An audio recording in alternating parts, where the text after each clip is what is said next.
Welcome, everyone, to the next look back at old E3 conferences. However, today we'll be doing something a little special here. By Pedro's own request, while the centerpiece of today will be the Nintendo E3 2012 conference, first, for preliminary viewing, we'll be taking a look at a glimpse from Nintendo E3 2011's conference. It was not necessarily a bad conference, far from it, pretty good. However, what we are going to consider this an overall look at is sort of the build and hype development particle section of the Wii U.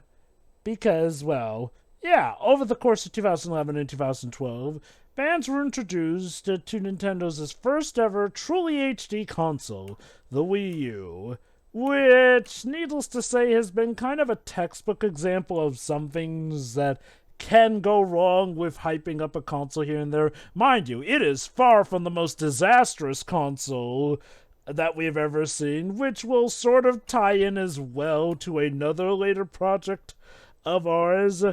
But, okay. See, whereas everyone and their mother may have known about the failure of a certain other console that would come out not too long after, quite honestly, part of the opposite problem was because, well, not everyone even knew about the failure of this console because not even everyone even properly knew about this console. We'll be starting with this segment from E3 2011, specifically when the Wii U was unveiled and controller details were given. And then after which we will skip straight ahead to the E3 2012 conference. There is one more order of business left for us today. To make a proper introduction to a new gaming companion. You might Listen remember very closely how to the Reggie's Wii words, name by the way. began to make perfect sense once you started hearing it as Wii.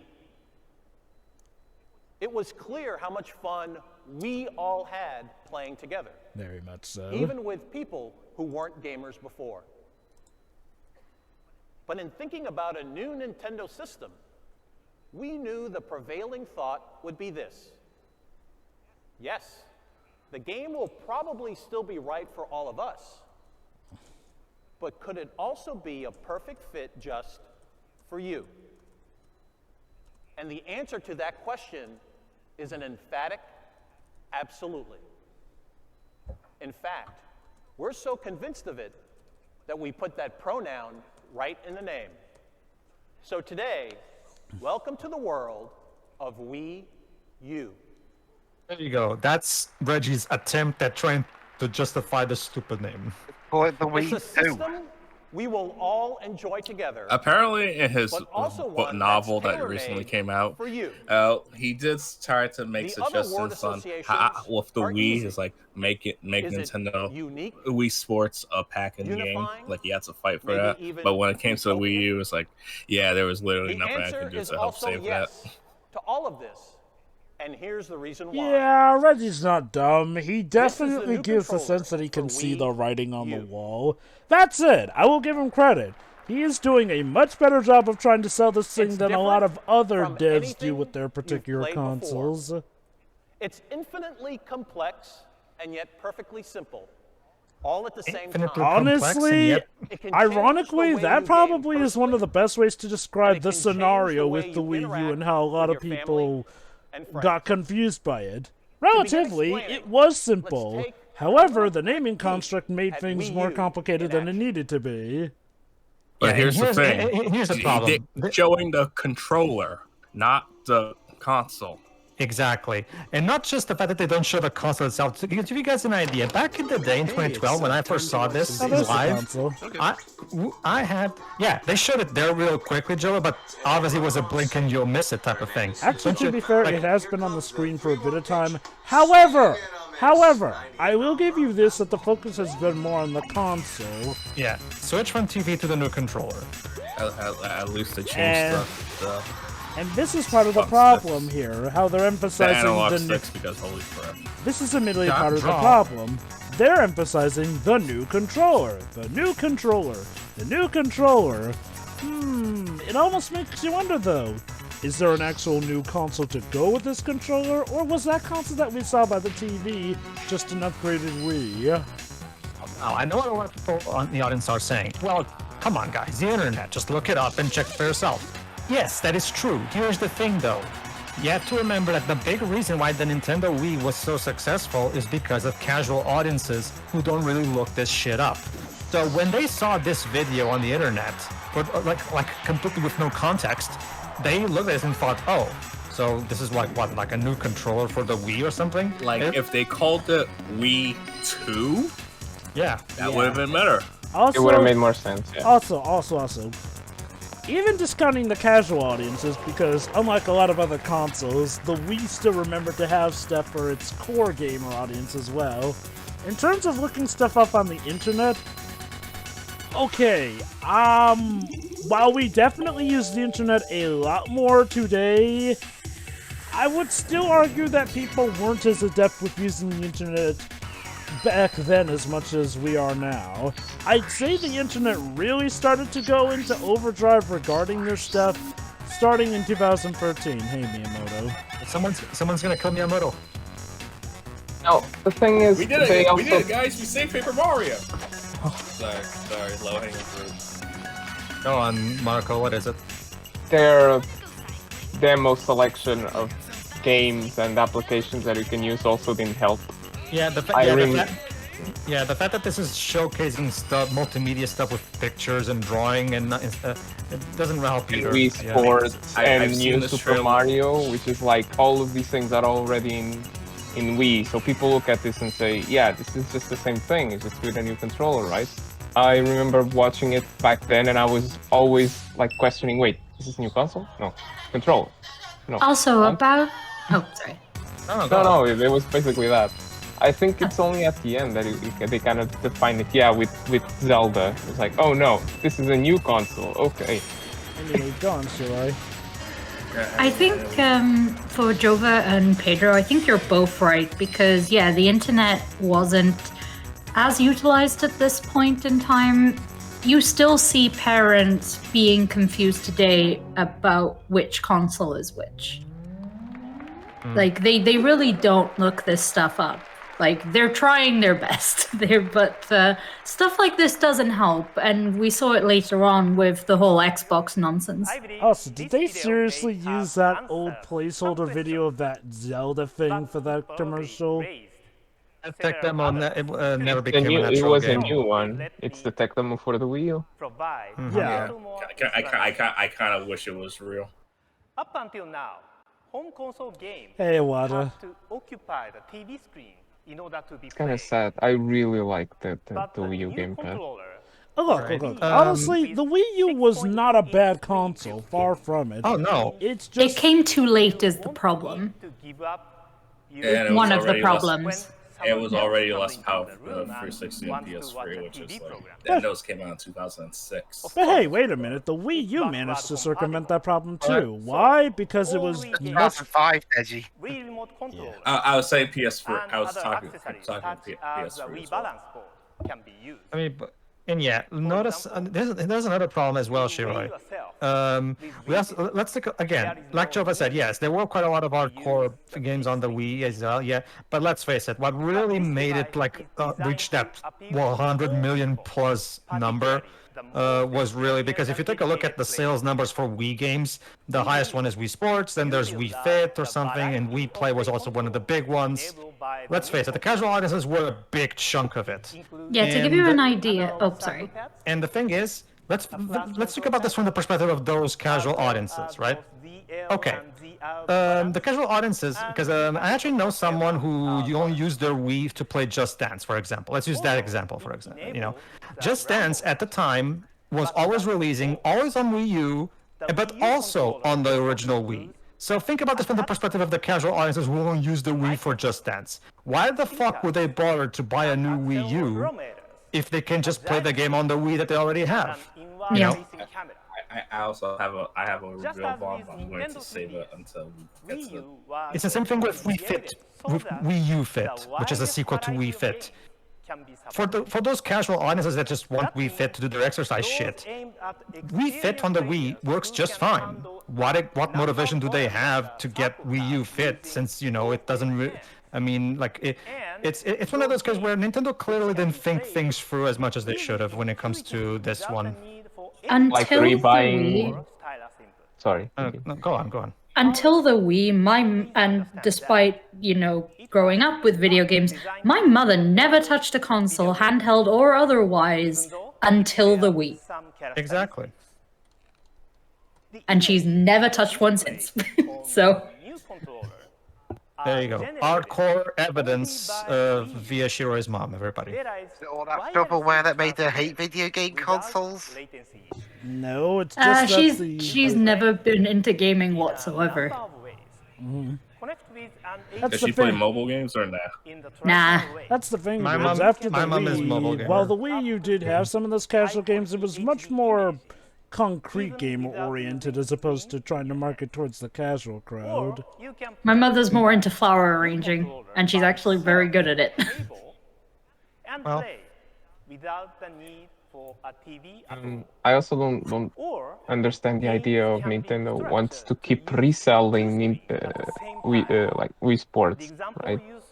People just, if they want to play Wii Sports, they're gonna fetch their Wii and play Wii Sports. They're not gonna buy Nintendo Sports. That's the thing. That's the thing, Marco. The big casual game of the Wii launch was not so much a Wii Sports game; it's more so Nintendo Land, which is kind of a minigame compilation.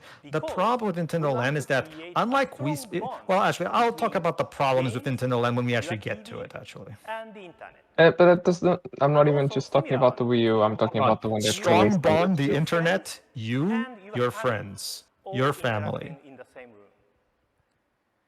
So there you go, Shiroi. You're going to have a strong bond with your family, your friends, and the internet itself. Yeah, all like 4 people on my friends list on the Wii U.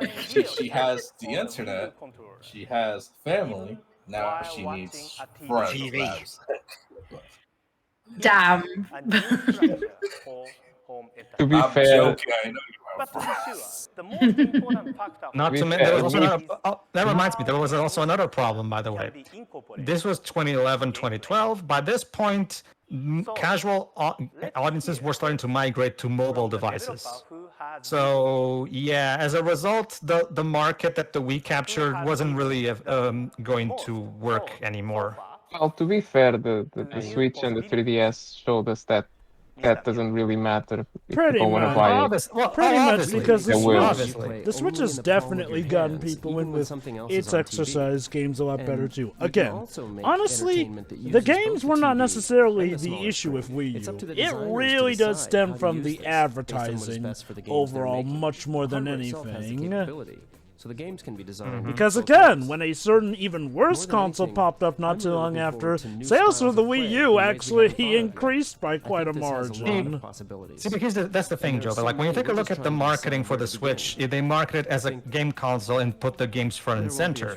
With this console, on the other hand, while they are technically showing the games as well, they're putting a lot of focus on the drawing, the screenshots, you know, the kind of stuff that people like to do nowadays in their phones. I mean, even still, that does not really discount it as a games console, because, no, those are technically still games, casual as they are, which is better than a lot of other consoles have done in that regard.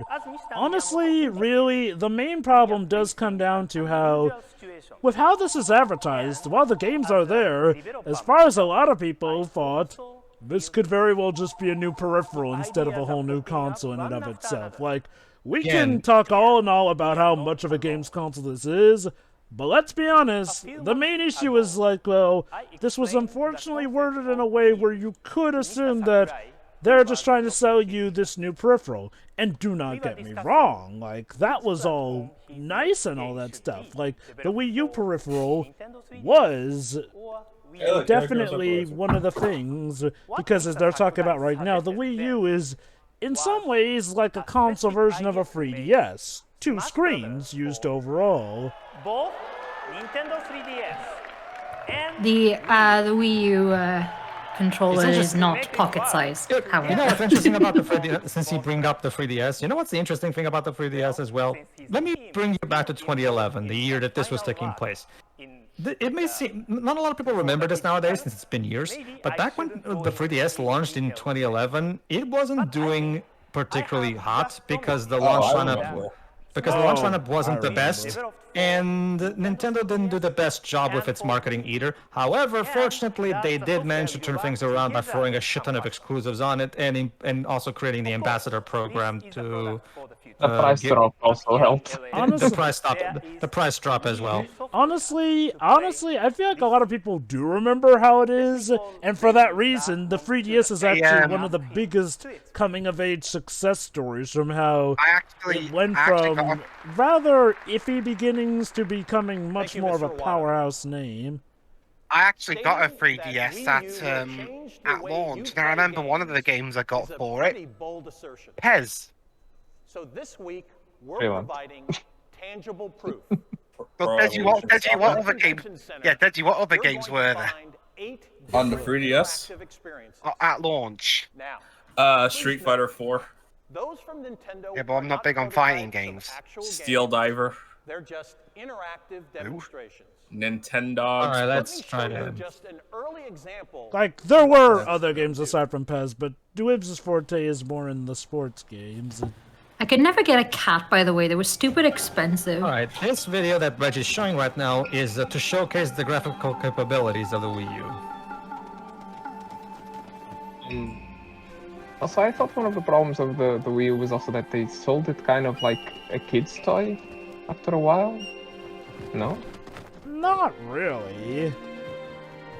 The commercials kind of. Yeah. Yeah, those commercials.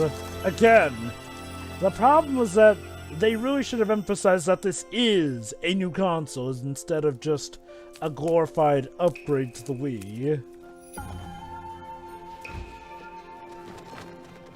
So was this supposed to be like Nintendo an Land? engine or? Yeah, like you said, it was just to showcase how pretty the graphics can look on this. It's not a natural game. It's not a game. It's just to showcase the visuals. And yet, they never made a game that looks as good as this. Alright, and...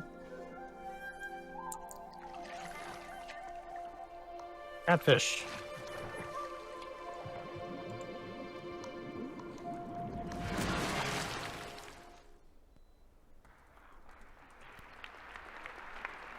And there's Reggie.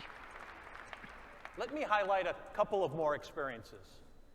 And to do that, I'm going to focus on how the new controller I didn't understood. They were saying that Kid Icarus was supposed to release on the Wii U as well. Something that looks a lot like new Super Mario. No, they were talking about that Sakurai was working on Kid Icarus, and then like while in the process he was brainstorming how the future of Smash for both Wii U and 3DS. Oh, okay. Right alongside Mario.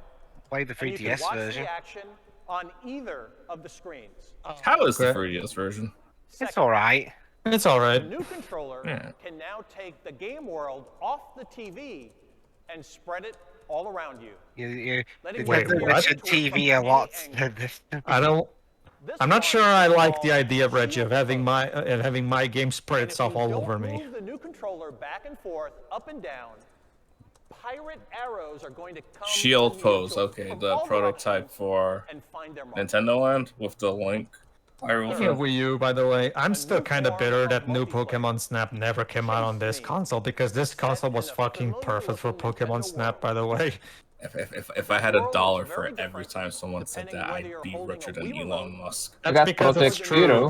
That's because it's true. I know. Everyone was saying it. Everyone was saying it for years. Well, it's like, the fact that we even got in the first place is a miracle even in itself. Oh, no, I'm glad that we got it. It's just that, come on, this was like the perfect console for that series to make a comeback in, and you waited too much that you didn't do it. And with this console, I mean. If you want to take some pictures with the Wii U, you get Fatal Flame. The pilot is looking down, blasting away from his viewpoint. I'll warn you in advance. You know, I don't remember the section of the E3 part where they were talking about Proto Nintendo Land. To repeat, what I've just described are prototypes, not actual. It has been, what, 11 years? Yeah, that is 11 years. This thing is 11 years old. For WiiU. I remember a lot about this conference, except I just thought they ended up with the Wii U. It's like, yeah, and now we're making a new console, the Wii U. Anyway, here's our third-party support. Lego City Stories. Traveler's Tales games are going to be on the system. I still need to get that. More than half of those have sold. I still use my Wii U. So do I. I've been playing Punch Out on Wii lately. A new open world game. Am I the only one here that never had a Wii U? Like, I guess. By the way, Nintendo. Nintendo port Xenoblade Chronicles X. Okay, thanks.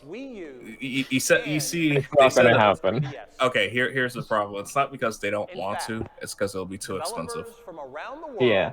Except Nintendo is filthy rich. They can afford. I mean, yeah. But I guess it's more like expensive and to probably take too much manpower as well. But it doesn't fit the Xenoblade 2 post franchise. No. I still like people what we can do with this in the world of sports. And there was total shock. Does Peter Moore still work for EA by any chance or not? I don't know. No. If I remember correctly, Peter Moore at this point is retired. The traditional pack, connectivity, advanced graphic, an engaging interface. You know, Ubisoft was really big on the Wii U. Like, they were the biggest supporters, and then, oops. Yeah, Rada. Hey, you got Tekken. Tekken was great. I still own it. A full console experience that's irrational games. A little headphone, my wife will be asleep, and I don't think Bioshock ever came out a full on hardcore console gaming experience in bed on this, on this smaller screen. Is it Bioshock EA? Go to 2030. Jova, question. It also means we can make games of a sort that we were never able to make before. It's a phenomenal piece of technology. It's a platform I think that's going to really revolutionize what's happening in console. Planning on putting Darksiders 2 on the new console at launch. 鉄拳16年の歴史の中で、実は任天堂さん据え置き機では初となる鉄拳になります。Batman Arkham City. It's going to be on the new console. In Assassin's Creed, you can just imagine what the multiplayer will look like with multiple screens. And our Ghost Recon Online will leverage the fantastic connectivity of the new controller. Tom Clancy's released on the Wii U. Okay, I will say this. Part of also the problem with the Wii U was that some dickish companies were a bit two-handed with how they handled it. Most essentially, Ubisoft. This is exactly what it takes. Yeah, it's funny seeing Warren Spector. You know... They did have one launch title, Ubisoft, right? But yeah, in case you're wondering, no, even back then Ubisoft were kind of scumbags. Just, they were seen as scumbags for different reasons than they are nowadays. Essentially, they talked a big game with how... Alright, Darksiders 2. Essentially, yeah, a lot of third parties initially talked a big game with how they were going to support the Wii U. But things got iffy over the age and course here and there. Granted, probably needn't go into too much detail with that for now. I suppose the one understandable reason I could have for why they weren't putting games on the Wii U later on is because the system on the telly. Yeah, I don't now, if only Ubisoft had that excuse, because no, they were just two-faced and two-handed, especially with the Rayman Legends debacle. Oh, that was just never came out. Oh this should have boy, never came out. Colonial Anyway. Marines. Oh, speaking of, you know, they fixed the problem. Someone fixed the problem because there was a mistake in the source code by just one letter. Yeah. Yikes. Oh, okay, question. What did come out? Because so far it's like, this never did and this shouldn't have. I don't think this what did? Darksiders. Darksiders 2 did come out. We talked about this, like a couple of us did, like briefly off commentary, but when did like those of you who had a Wii U get it? Because I didn't get it till early 2015. I think we got ours in 2012. It was either 2012 or 2013 for me, my friend. Because I forgot the console was actually this old. I just remembered actually. I got it in 2013 specifically for Super Mario 3D World. I got it for the Wind Waker.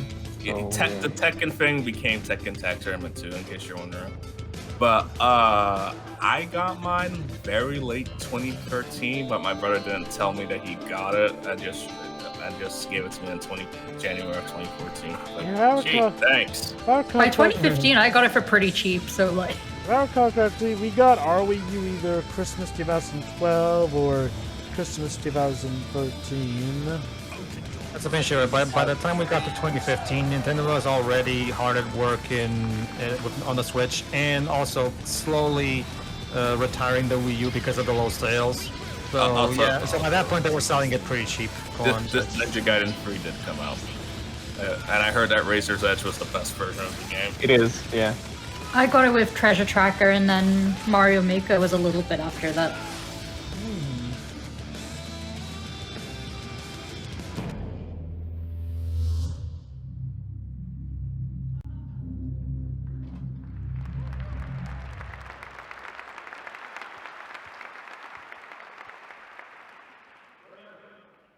Everything you see this week is just the first pass.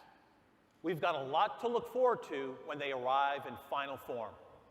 I'm very happy that so many developers already are responding to the potential for creating a new structure for home video game system, the one we were proposing with Wii U.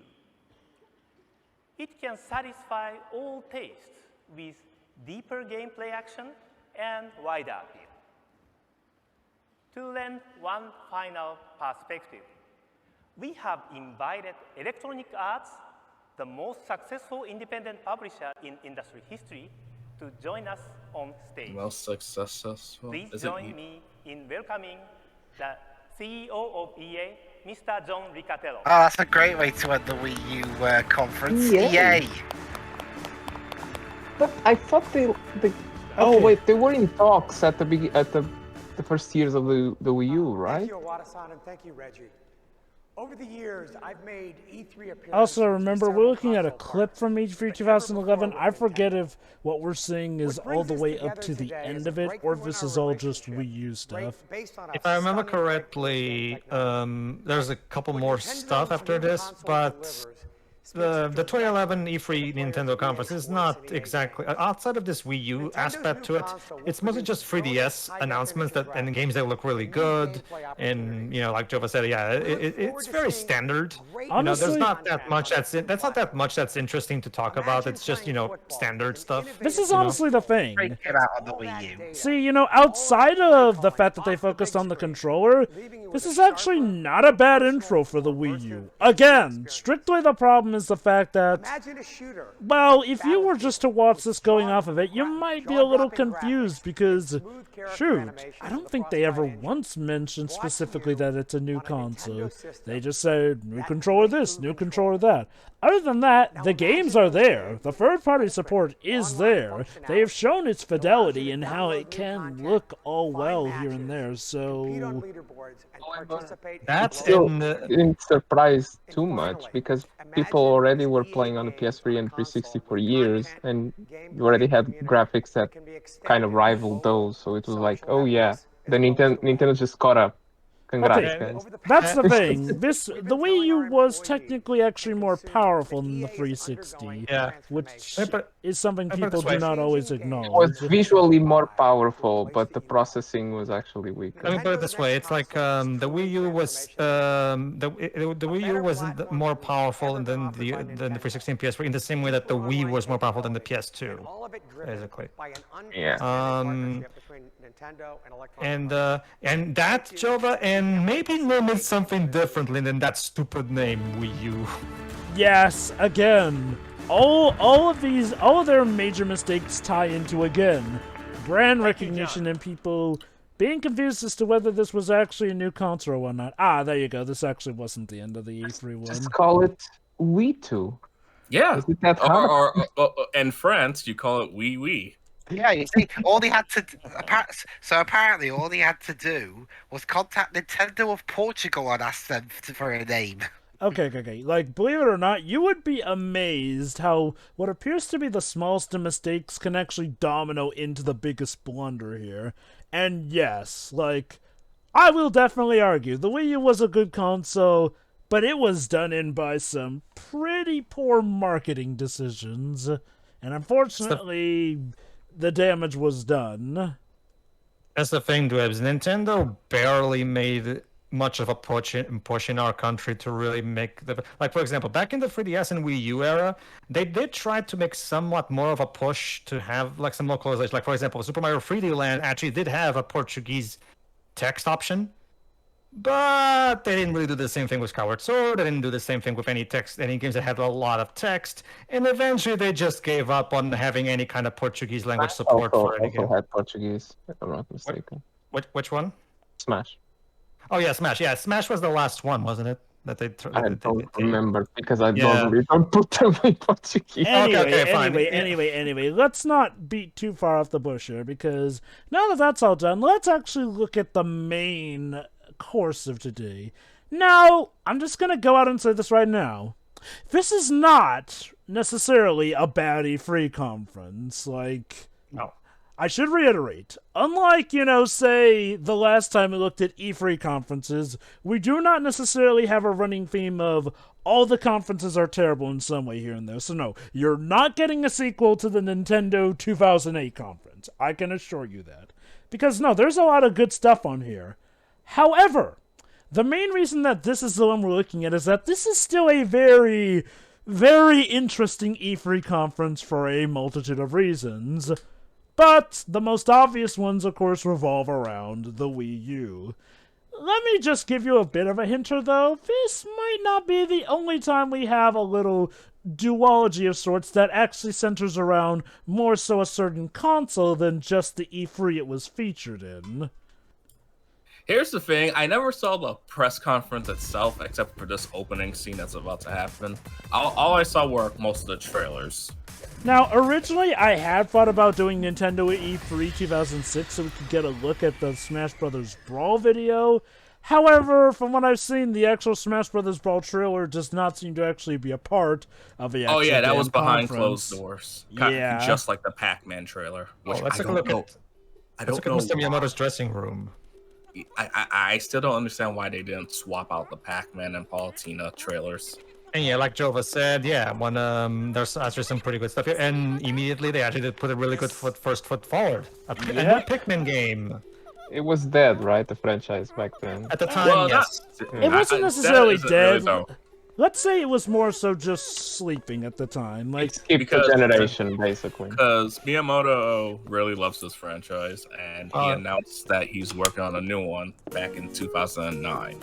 Yeah, he created the franchise, Ditch. Let me put it like this. With Nintendo, they don't often kill franchises. At worst, they will put them to sleep for a bit until they have found just the right team to do what they feel will resurrect it well. I don't know what they did with Star Fox. Hey, Jova, try telling that to F-Zero fans. Yeah. Yeah. Oh, look. Every company has a franchise that they do jack it all with. Sony with Ape Escape, Microsoft with everything they buy. Okay, like I said, most of their franchises, not all. That said, part of me does still believe that F-Zero can come back. Please come back. Alright, let me... Watch it get announced out of Nintendo Direct. Alright, let me because I'm a big Pikmin fan, basically. I love the original Pikmin from the GameCube, but however, if you can play the Wii version of Pikmin 1, like if you like the Wii mode actually works really well and with more precise controls. Also, this is actually a pretty cool way to introduce it with those cute little animations that they include in there as well. Nintendo were definitely some of the most creative when it came to how their conferences went. And of course, he summons Bill with a whistle. So is Bill actually Miyamoto's dog? No, Pedro. He's not his dog. He's his. I thought you were a huge fan of the franchise, and you didn't know that. Fake Pikmin fan. Pedro, he's not his dog. He's his Pikmin, and Miyamoto is the captain. Of course, that makes sense. Okay, so here's the basic gist of it. Yeah, the original Pikmin is a classic. However, some people, even to this day, still don't try it because they don't like the idea of being constantly timed all the time, you know, because they think it's a lot of pressure. It's a lot of pressure. They don't like the pressure of being on a constant timer. So the sequel tried to change that by making the game more dungeon focused, which I personally wasn't that keen on. I actually felt like it kind of strayed away from what made the first unique, regardless of how widely appealing it was. But Pikmin 3 is actually the one that genuinely managed to find a really good balance of returning to the more time management aspect of the first one, while at the same time having all the improvements of the second game. Look, it's the actual console. They learned. See, Nintendo, this is what you should have done last year. You know? So, if I could say something, I noticed that they sort of fixed an issue I had with the 2011 E3 press conference, but not all the way. Exactly. Let me put it like this: which is wait until Miyamoto finished his sentence. Okay. And it makes unique new ways to play using because it's like you're trying to translate, and while he's presented it as like just wait till he finishes his sentence. And because you can use the sub-screen simultaneously, yeah, it's like I can't. It's driving me nuts. Change how you watch television in the living room. Maybe they were pressed for time. Funnily enough, he does actually start to pace it out somewhat better, and goes back to doing it again. You think they would just get Reggie on here to talk about this? I mean... Okay. You know what, to be fair, Miyamoto can be quite the showman in this regard, and he was a pretty good hype man for this stuff overall, so I can get why they bring Miyamoto out. In fact, if anything, Bill had a lot of experience translating for him in this regard here and there. It does come off as a bit clunky, but I can get why they did it as such. And I will say this is still a very, very good showcase of Pikmin 3. The original Pikmin was a fantastic showcase for what the GameCube was capable of doing. Like, that game still looks very appealing to the eye, even to this day.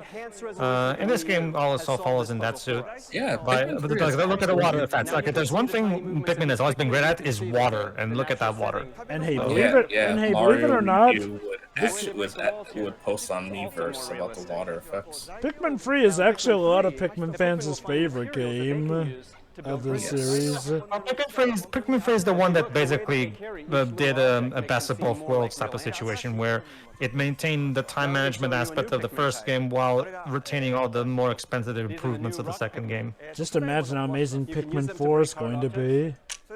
Wasn't they supposed to be making one for the Switch as well? Yes. I guess it depends on how good the third one sells on Switch, maybe? I don't know. Yeah, if Portugal is an example, it did so very well. Yeah, I've had to mute the video because them talking over each other is just making me look. Well, Marco, we're just one country, so... Yeah, but I know from that. what I understand, Pikmin 3 still did pretty great, even on the Switch as well. From what I've heard, Miyamoto has said we're getting a Pikmin 4 eventually. Yeah, that was back in 2015. To be fair, Pikmin 3 also took quite a bit of time, so... Yeah. Remember, Miyamoto loves to take his time. Let me put it like this. Nintendo, for all their many flaws, when they say a game is coming, unless... And to be fair, they are upfront when a game is either cancelled or, pushed back. More often than not, even if it takes a while, they do mean it when they say a game is coming. So we're gonna get Prime for a concrete example. Are we get Prime on the Switch or on the next console? One of those things where it's oh yeah, definitely. And to be fair, Marco, in consolation of waiting for Metroid Prime 4, we did get Metroid 5, which was flipping awesome. Yeah, Dread. But Yeah, yeah, it is cool. Yeah, I do appreciate it. Miyamoto put his best foot forward with the Wii U with Pikmin 3. Hopefully he'll get back to making this real quick. Now that you know, like he doesn't focus as much on motion controls as he used to. I will say this though again. Well, he's too busy working on the Mario movie. Again, I will say this. How amazing yet also sad is it that arguably one of the best things that happened for the Wii U was again a certain other console having so bad its first step forward that sales for the Wii U dramatically suddenly increased in response to that console that shall not be named for the duration of this. Well, they are focusing a lot on the usage of the gamepad, which it's the focus of the console, right? So Yeah, like again, that's one thing they remember. Games, again, unlike that console that shall not be named. Yeah, the best way to play Pikmin 3 is if you have your Wiimote and nunchuck from the Wii, use that and use the gamepad on your right beside you so you can check the map screen. Because if you play with the Wiimote, again, just like with the Wii ports of Pikmin 1 and 2, if you thanks to the infrared pointer sensor of the Wiimote, you can use the reticle very precisely.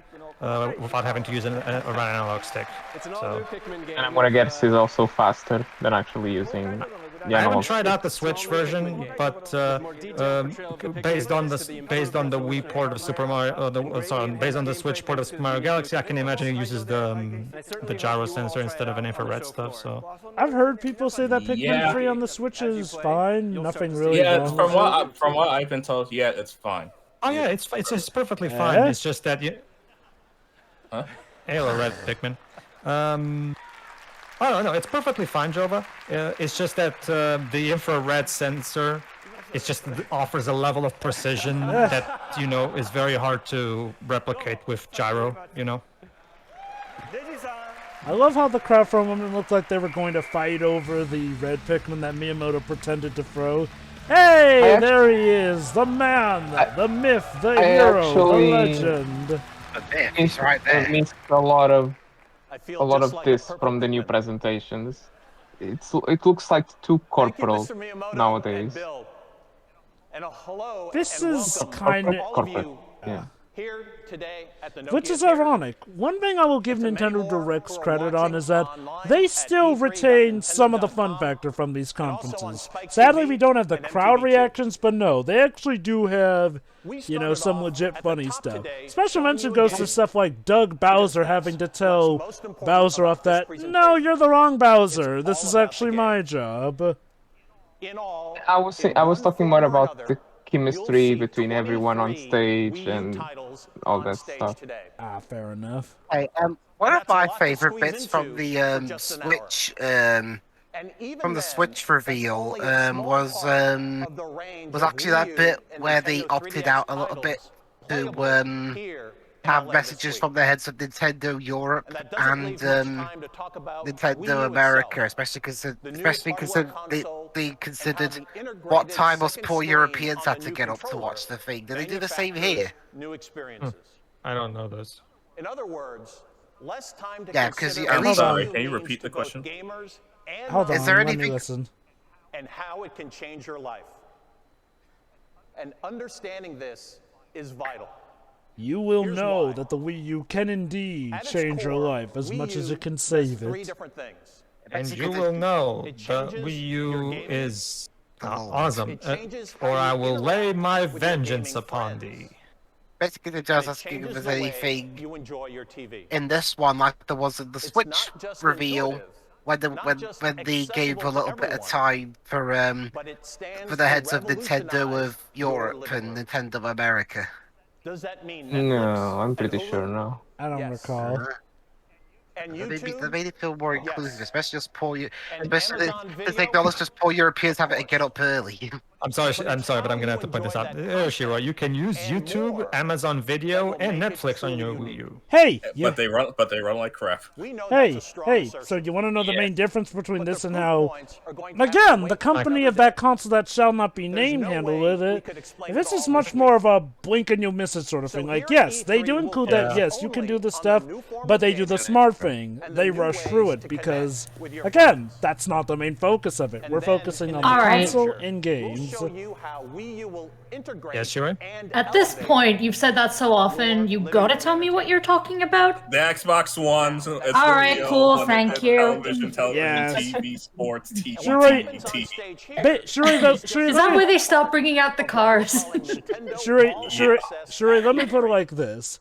The Xbox One reveal was one of the best things that happened to the Wii U because following Xbox One's reveal E3 year, Wii U sales went up, I forget if it was 30% or 300%, let me see. I thought it was good for PS4 because they just... Oh, that too. Oh, that one's obvious, but that's the thing. That's the thing. We're talking mainly about the Wii U in this regard. Yeah, here's the thing. Wii U... Oh my god! Wow. Actually, they rose up Time higher capsule. Yeah, time capsule indeed. Okay, here's a link actually. Believe it or not, in all places, on Amazon UK, for the Wii U, sales rose up 386% after the Xbox One presentation. In the UK! Of all places. Here, let's demonstrate for that purpose. Jova, help me here. Okay, this is how you share a game on the Wii U. Okay, step 1, sharing the game. Here you go, Jova. Thanks. But, okay, look, yes, the PS4 one is obvious. What people don't always remember, though, is that it also helped the Wii U. Again, like, for as sad as the Wii U did turn out to be, it did not end up being the absolute clowning that is the Xbox One. Was the Xbox One the one where they tried to stop people from getting pre-owned games? Yes. Sure. Because you just made that joke, and it's like, oh, that was the one, wasn't it? Sure. Think of almost anything bad that can happen with gaming, and you can eventually tie that back into the Xbox One overall. We can talk about that later when we get to it, but Again. Back to this one, though. Like I said, this conference is not bad. It's doing a better job of trying to explain what the Wii U is. Mind you, it still doesn't do a perfect job. This is what they should have said last year.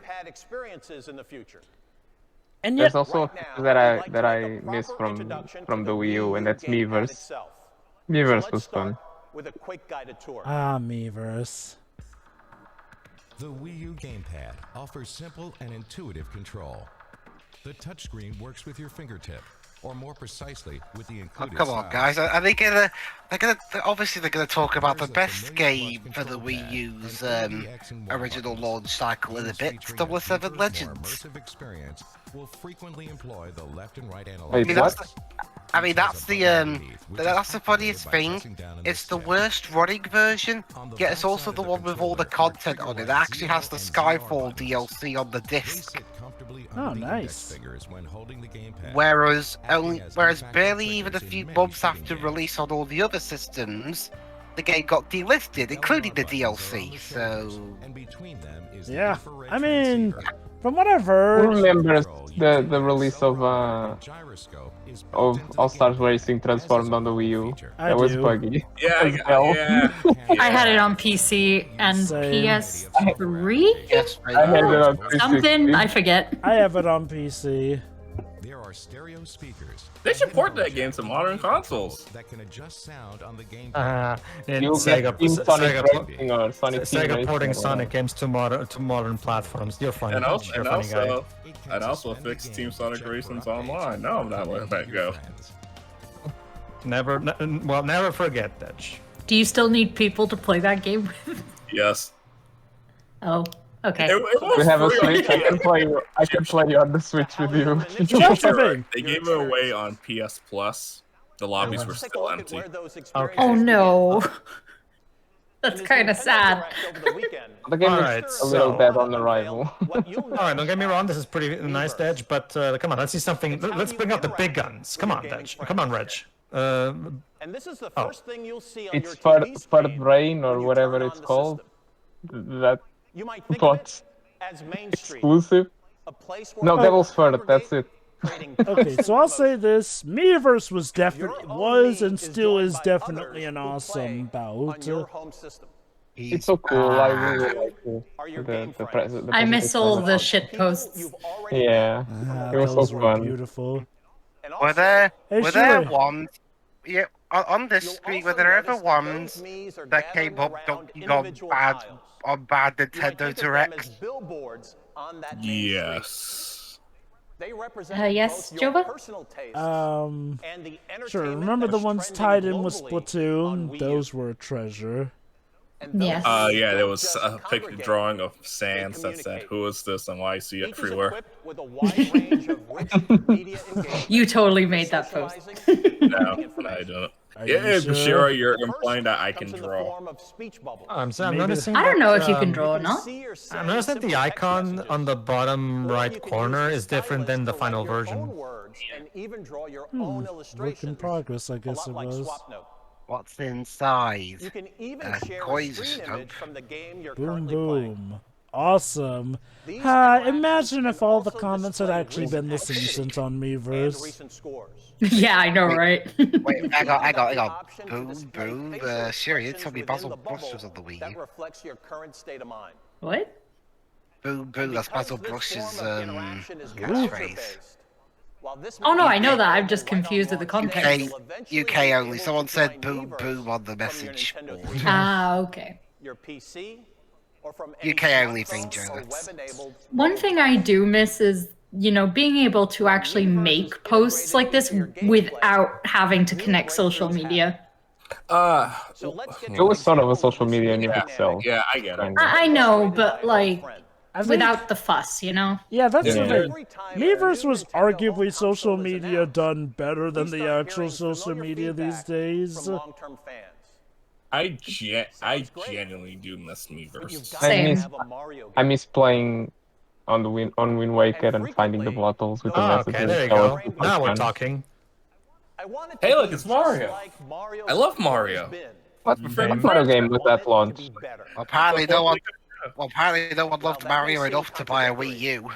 What? No, a lot of people bought a Wii U just for Mario, Dwibs. What are you talking The about? thing is, Oh yeah, it was.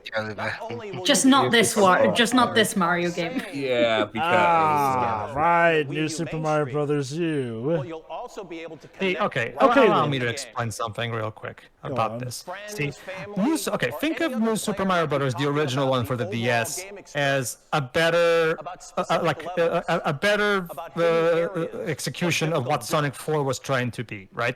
A return to the Mario games. We haven't had a game at the time since the Super Nintendo era, right?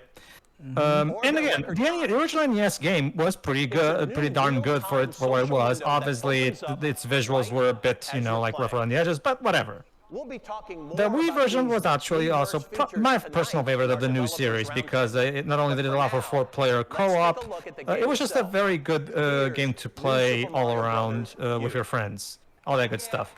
The problem is that both the DS and Wii games sold so much that Nintendo started just milking the new Super Mario Brothers games mad.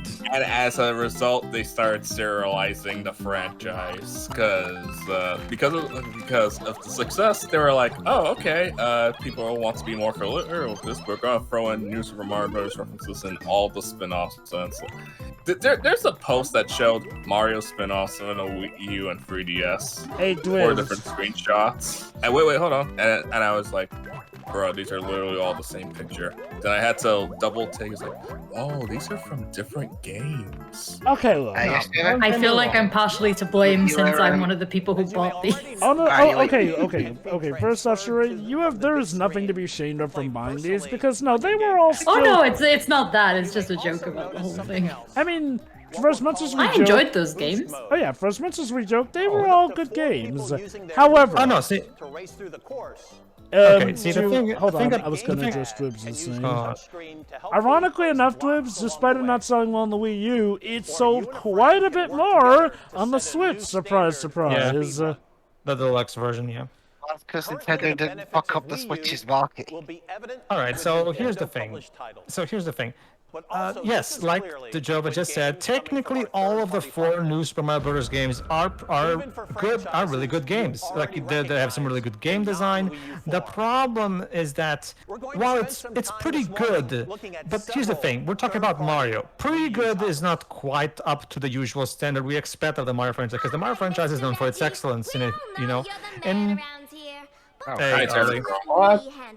I don't remember this. This was before Harley exploded in popularity, right? Actually, this was kind of in the middle of her explosion of popularity. Granted, she was already pretty dang popular. Not for nothing, Marco, but back in the 90s, there was this thing called the Batman animated series. No, yes. Harley was popular there, but I'm talking about the Deadpool effect that she received from Suicide Squad, basically. She's everywhere now. She started in that one, didn't she? Yeah. I mean, like, believe it or not, Marco, the 90s series was actually her debut. Yeah, and then she became so popular, she was a canon immigrant. Mind you, she was supposed to mainly just be like, you know, a one-and-done character, but she ended up being so popular that they ran with her a bit more, and, well, the rest is history. And then Kevin Smith had a crush on Harley Quinn so much that he named his daughter after her. I mean, so he named his daughter Harley. Nothing wrong with that. No, her name is Harley Quinn. So I guess Quinn's the middle name. To be fair, Robin Williams named his daughter Zelda. Yeah. But I don't think he wants to, you know, be in a relationship with Zelda. Sure. Anyway, I think you might be looking a little too deeply into it, Dad. So, like, I don't think that implies Kevin Smith feels that way about his daughter just because he named her after a crush of his. For the franchise to come to the Wii U. True. But yeah, I've never played the Arkham games before. Oh, they're really great. good. You should. So I own the collection on PS4, so it's only a matter of time. Remember when the Wii U had third-party support? Again, like I said, now sadly, part of the whole third-party support thing was partly Nintendo's fault. A lot of it was also third parties doing some pretty scummy stuff than just leaving the player singing. I hope you enjoy the presentation.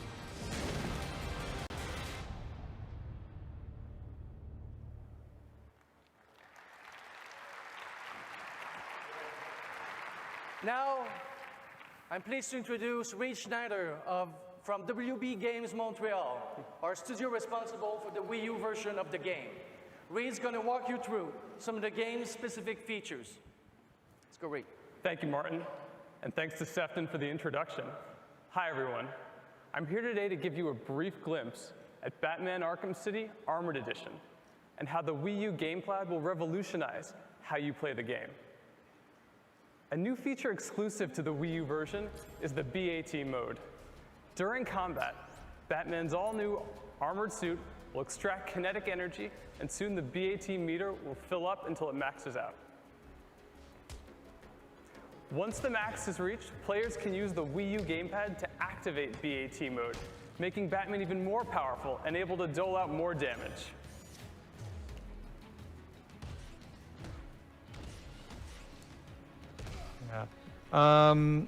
See, the thing is, when you take a look at the new Super Mario Bros. Games, you compare them to the 3D games, they're very bland by comparison because of the visual presentation being very basic in comparison to what we see in the 3D games. You know, like to me, if Nintendo ever makes another 2D Mario game, I would, again, I know this is basically just, you know, I know that Nintendo would never do this, but it's still my wish. They would take the same route that Wireland Shake It took, you know.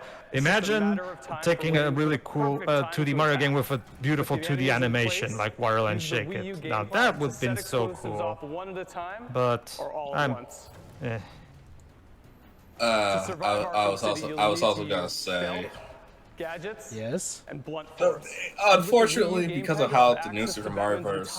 were built and how homogenous and samey they were, people honestly thought, man, is this all 2D Mario really has honestly, to do? No original ideas or whatnot. You know what? I'm not gonna lie. While I like the original New Super Mario Brothers game, hell, I wasn't even completely aware that we had actually gotten 2 sequels in between, apparently. Oh wait, no, sorry. I was aware of New Super Mario Brothers DS, but I didn't know that that was a side. And like, okay, here's the thing. I'd argue the reason people didn't complain when we got a New Super Mario Brothers on the Wii, despite the first game coming on the DS, is that those games, one could argue, were different enough that they felt worthy enough. Also, they were spread out more, too, I would argue, as well. You guys ever played Scribblenauts? Nope. No. Scribblenauts? No. Oh my god, wait. Oh my god. Did they show Devil's Fruit at this conference? No, I don't think they do. 2014. Oh, It wasn't a Wii U exclusive. Oh, yet, right? Devil's Fruit is it is something. Yeah, it's something, alright. Like, it has got. I don't understand. I've never really seen much gameplay of it, so I don't know what people are saying. It's Let me put it terrible. like this: it's a terrible game that Nintendo kind of got saddled with. Oh, sure, yeah. At first, it looked like a very nice and mature exclusive, because a lot of people thought Nintendo would never have that. That said, the game is just terrible. What game were you referring to? Devil's Fruit. Devil's Fruit. Okay. Have you heard of that one, Shiroi? No. See, the thing, and you're better for it. Thank you. We might tackle that on the channel someday. All you need to know that, well, how to best describe it? It's one of those try-hard games. Anyway, Scribblenauts. It's a fine enough franchise. Again, it's clearly aimed more for the casual audience by comparison. Again, which isn't a bad thing. Mind you, no, I'm not saying it is. To be fair, this conference is a vast improvement over how the Wii U was first shown. As to why the Wii U still had struggles, though, well, again, I don't think they pushed it enough to make it 100% clear that this was a different console. I can say that because I can attest to myself. I actually was...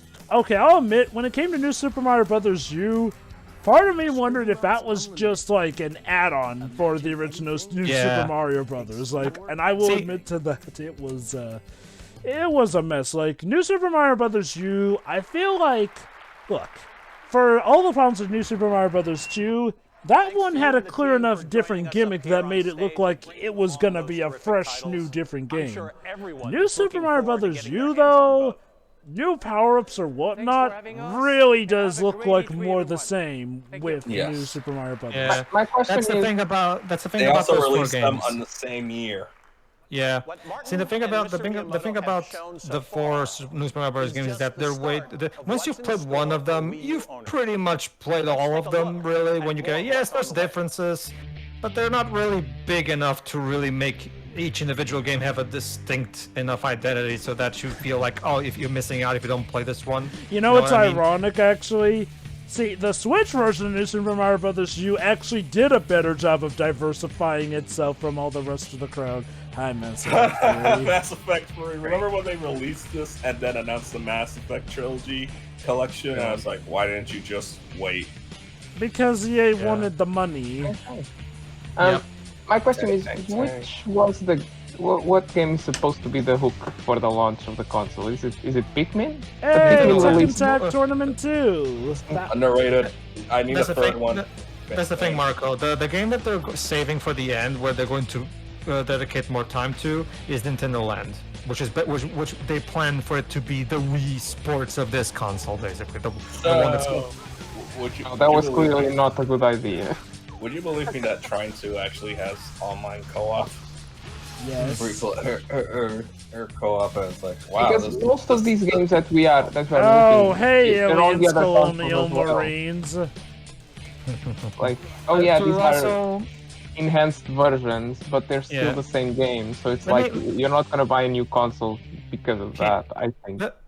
Here, Shira, here, to give you a basic idea of what we're talking about, let me give you a quick crash course on that miniseries. First, we have new Super Mario Brothers. Then we have new Super Mario Brothers Wii. Then we have new Super Mario Brothers 2. Let me recap. First 1, then Wii, then 2. And after 2, we have new Super Mario Brothers U. You started to see why Jova was confused originally? Again, believe it or not. Oh yeah, Bravely Default, Bravely Second, Bravely Default 2. Okay. Yeah, that one is also a problem, yes. Okay. This is an ongoing thing. It just happens sometimes. Hey, don't worry, guys. Hey, look, they referenced the My Body's Ready. But Shiri, don't worry. I know a perfect way of being able to tell Bravely Second from Bravely Default 2. Yes, my body was What? ready. The accents. Hey, he said the line. Why is one American? Guys, he said it. He said it. Oh, it's the same thing that happened with Xenoblade Chronicles. Yeah, Bravely Second's American, Bravely Default 2's British. Also, Reggie, is it time to talk about Mother Free yet? No. How about this instead? Is he gonna burn someone on stage? Yeah, this is there you go. See, Wii Fit and Wii Fit Plus sold 43 million units on the Wii, so obviously we need a sequel for it on the Wii U. I mean, yeah, because it is a big deal. They want to franchise it. The thing, it was Dej, but like I've explained earlier, this Wii Fit U is definitely a demonstration of how Nintendo didn't think things were as much as they should in this, because people who are playing Wii Fit on their and Wii Fit Plus on their Wii, they were just gonna keep playing that. Because remember, people to this day still use their Wii on hospitals and stuff like that. You know? Yeah, they were making Just Dance games still for the Wii until like very recently. Yeah, exactly. So at the time, casual people who use this on their Wii will just keep using it because Wii U Fit is just more of the same. So from their perspective, buying an entire new console just to play as something that basically just gives you more of the same was not really something that was a good investment for these people. Okay. Yeah. Actually, ironically, it's kind of the opposite, because this was a good investment. This ties into one of the Wii U's strengths, but also, marketing-wise, one of its weaknesses. The fact that a lot of the peripherals that you used with the Wii could be used with the Wii U. Now, I know this may not seem like much, but trust me, this is actually amazing, because if there's one complaint some people have, it's how expensive controllers we're getting. And it really has come to a forefront nowadays. So being able to use controllers from the Wii was a great selling point. The problem marketing-wise is that this in and of itself led a lot of people to believe that the Wii U was, again, just a glorified peripheral. This is why they really needed to emphasize the heck out of the fact that the Wii U was a different console and not just an upgrade.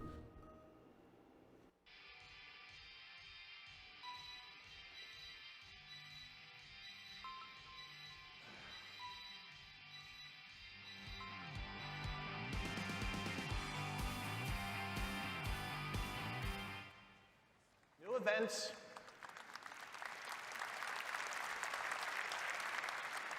New events, new exercise routines, and that new fit meter and off TV play, they all make the Wii Fit phenomenon original all over again. Over the past several years, game designers mined a rich new bed of content. Maybe they should have just come up with a different... well, they've pretty much abandoned the Wii Fit brand and just made Ring Fit Adventure, which is super... It's apparently the best-selling RPG of a new IP. Wait, really? Like, yes. I knew that it sold well, but that well? Yeah, it outsold the original Kingdom Hearts. You know what? To give it credit, it is an exemplary way to make exercising actually fun, which, to be fair, this has always been one of Nintendo's strong suits. Like, hell, these are people who have made even loading menus fun. Oh, no. No. It's not the movie, Dej. It's, Ironic, because that song actually was in the movie as well. Deji's not saying that. Me and Deji do enjoy the first thing fine enough. It's mostly the second one that we have more issues with. Oh no, that's not what I'm talking about. I remember seeing this trailer as like, oh. Yeah, at least it's not Ubisoft. They don't have it like everyone this is cringier. Is this like supposed to be SingStar or like? Yeah. No, it's Sing. Yeah, it's a different thing. Basically, it's the same thing at the same time. That being said, to expand upon something that Joe was saying earlier about the whole, about supporting the console and everything. That's the thing. And like one thing we also have to give at the very least credit to Nintendo, despite the mistakes with the Wii U, is that they at the very least tried really hard to throw a lot of exclusives at it. Throughout up until at the end of 2015, it was around that time where they got to the point where they just had to admit defeat. And I will give them credit. At least they did transition stuff into the Switch instead of just outright abandoning the Wii U audience. Unlike now it's my turn. Unlike a certain other console that shall not be named. Seriously, like it really is kind of amazing how much, for all its problems, the Wii U handled its quote-unquote failure much better than Xbox One did. Back to you, Pedro. Basically, Marco, they only supported that console for like a year. After that, they pretty much just gave up. Also, one of my friends had one. Yes, and I used to call it, oh, it's your paperweight. Cool. That's the thing. They tried. They had that original launch year, but after that, they just stopped game production basically almost completely. Let's face it. You and I know a couple of minutes. So Nintendo, like outside of 3D World, which would be the year after this conference, in terms of the last legs of the Wii U's troubled lifespan, Splatoon would help, particularly in Japan. That definitely was, because that was the other game that drove up console sales as well, despite the fact that it was on its way out at that point. Like, here's the thing about Splatoon. If there's one thing that can help a fledgling console, it is definitely a brand new IP. That doesn't mean we can't have that actually is successful. So we'll start with 3. All right, I actually do have a complaint about the conference itself right now. And don't get me wrong, this is in no ways even comparable to the 2008 one. However, I am noticing that while they are showing games, there's also quite a lot of pauses to talk about sales figures here and there. Which is something that from Mario. Honestly, okay, I'll put it like this. I'm more fine with this one because at the very least they at least do have the goods to back up it instead of it feeling just like generic dick stroking overall. Because I can actually understand them looking back at their successes. Like, this is... You see what I mean, Shuei? Don't like New Super Mario Bros. U? Here's another new Super Mario Bros. Game on your 3DS. On the same year, like Deji said. And see what I mean? And in this one, you can show off how rich you are. Yeah, I remember. I have this one. I've said this before, and I'll say it again. This should have been a Wario game. I don't know. I don't know what the advertising was like elsewhere, but in the UK, they put a real big emphasis on the coins for the advertising. That's pretty much how it was everywhere. Hi, Paper Mario. See, if I was a Nintendo executive and I got pitched that idea of New Super Mario Bros. 2, immediately my response would have been, why isn't this a Wario game then? I guess the idea is like, well, with the way Mario and company act as acrobatic as they do, that it wouldn't necessarily work with Wario. Like, here is one thing. If I recall correctly, with the new Super Mario Brothers games, unlike, say, something like Super Mario Brothers 2, the American version, the characters pretty much control the same, essentially. Oh wait, is this Sticker Star? Sticker Star. Oh. Yes. I never touched this one, and I don't think I ever will. I'm never touching it. I never touched the Paper Mario game. So. Oh, that's a you problem. Here's what you do, Marco. Play the original one. Files in Your Door is the best one, and also play Super Paper Mario. He's lying about that last part. Yeah. Honestly, shut up. Super Mario is cool. Yeah, honestly, I'm fine with Super Paper Mario. Hell, I would Thousand Year Door is the best one. Though. Also, I would say this. Check out Origami King. It's good. Super Paper Mario is the Earthbound of Mario games. So good. That's a selling point. Yeah, like that's. I don't think that's the it's degrade that you think it is, Tej. Like, no, I am. Like, you'll either like it or hate it. Okay, that's more fair. Of how unorthodox it is. Fair enough. Like I said, I legit recommend Origami King. Love that game. What Nintendo 3DS doesn't have enough of yet. Oh. Yeah, from what I get from that, it's not exactly a great Paper Mario game, but it is a great game. And again, here's one thing that Nintendo arguably did a good job as well. Balancing out advertising for both the Wii U, but remembering, hey, our handheld system is still a thing. Gosh, it didn't even have a year back then. Yeah, right? Yeah, I gotta admit, this isn't the game's name. It's called Luigi's Mansion 2, you plebs. Yeah. So yeah, here it is. The time new game by Next Level Games. For those who don't know, think of Next Level Games as Nintendo's equivalent of Insomniac. They're the ones who are experts at taking Nintendo's franchises and making fantastic follow-ups. Yeah, basically, for those who don't know, Luigi's Mansion Dark Moon is known here in Europe and in Australia as Luigi's Mansion 2 because, well, it is the second one. Yes. Okay, it's also known as Luigi's Mansion 2 in Japan as well, if I remember correctly. At least according to Wikipedia, it just says Australia and Europe. Okay, well, what's the name in Japan? Well, in Hepburn, if you read the kanji in English, it's Regiment Mansion Zoo. Oh, then it is too. Yeah. So yeah. Also, Next Level Games also made the Captain America game. Yes, that was the last. That was the last game they made outside of Nintendo. After that, they started working pretty much exclusively with Nintendo, and it got to a point where Nintendo just decided, you know what, let's just buy them. Well, that was because Next Level Games was gonna sell stock. So yeah. Let's just take a quick peek at some of the third-party. But the thing is, thanks a lot, everybody. Without coming off as a downer, these games were, besides New Super Mario Bros. 2, those 3 games that they showed off were games that they announced last year. Lords of Shadow, Mirror of Fate. They announced Kingdom Hearts here. This is brought to you by the same company that would later make Metroid Dread, or was that a side company? There you go, Epic Mickey Power Evolution. This is actually a game that actually is, I will argue, underappreciated. It's much better than the console games, to be honest with you. Because it's basically Mickey Mouse and Castle Evolution. Which is fine by me. So, Tej, looking forward to that eventual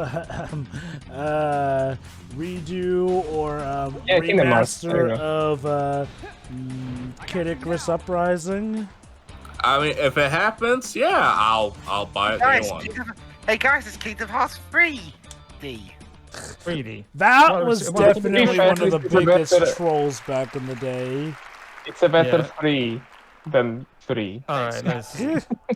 Dream Drop Distance, if you ask me, the worst game in the series. Really? Story-wise, at least story-wise. Gameplay-wise, and I will argue I would actually argue the third one is worse story-wise. Okay. I agree with Pedro on the story front. Okay, look, Kingdom Hearts. What? I'll say this: Kingdom Hearts 3 ain't perfect, but I'll still take it overall over 3D.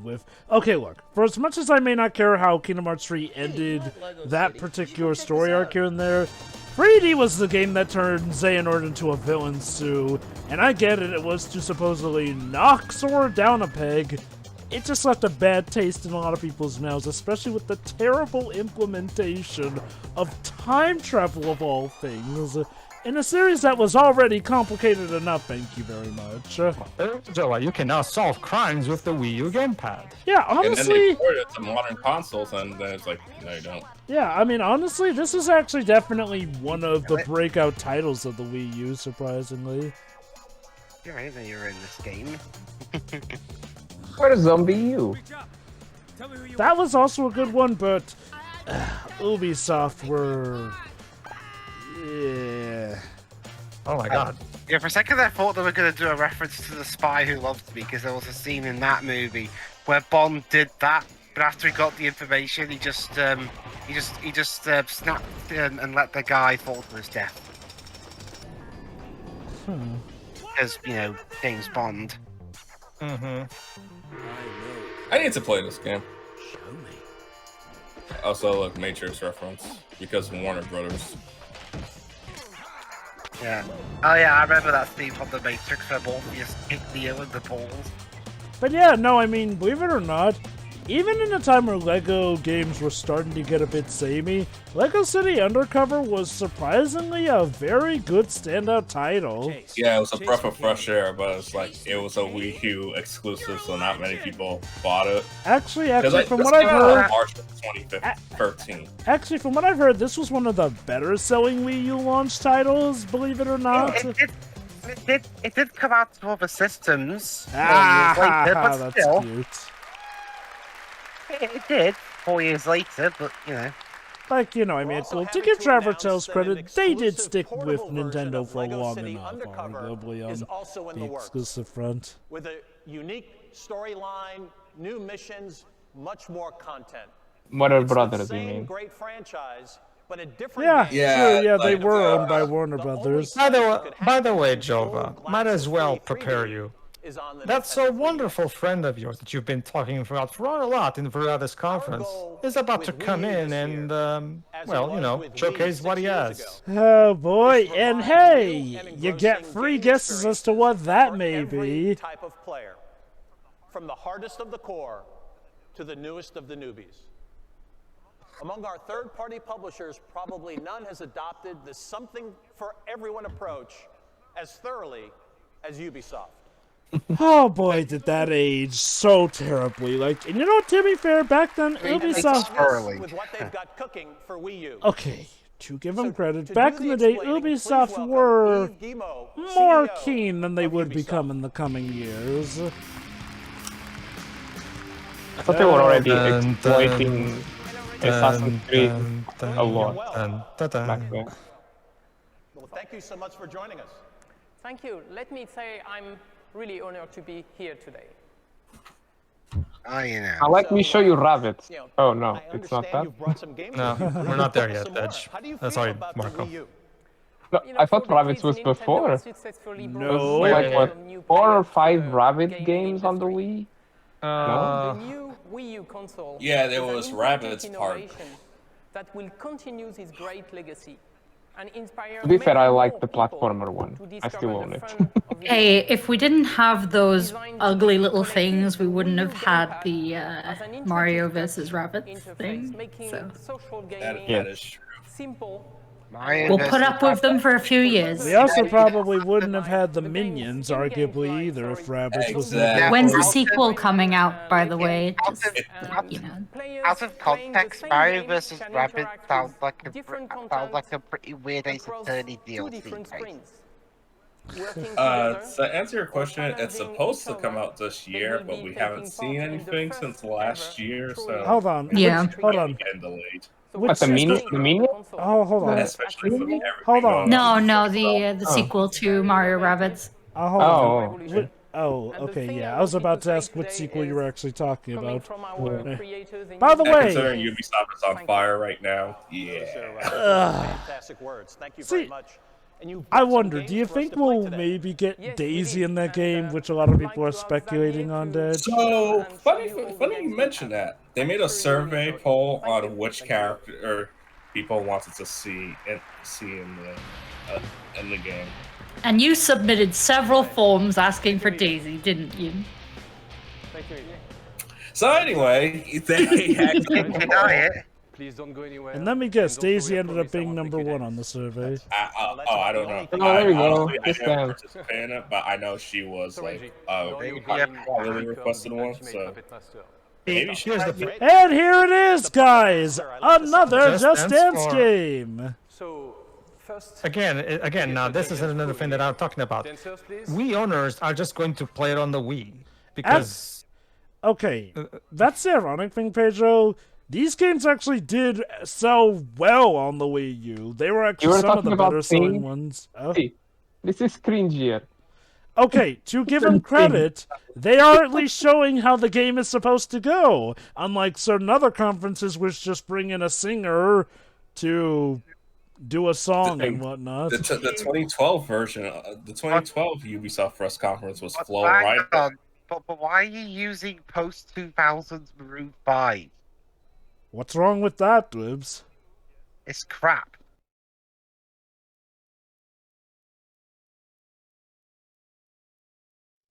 Ironically... And who's like Jack? He was old at this point. But the song wasn't. Regardless, though, how ironic is it, Pedro, that one of the most straightforward presentations of Just Dance was done here, of all places, instead of, you know, a big song and dance routine? Yeah.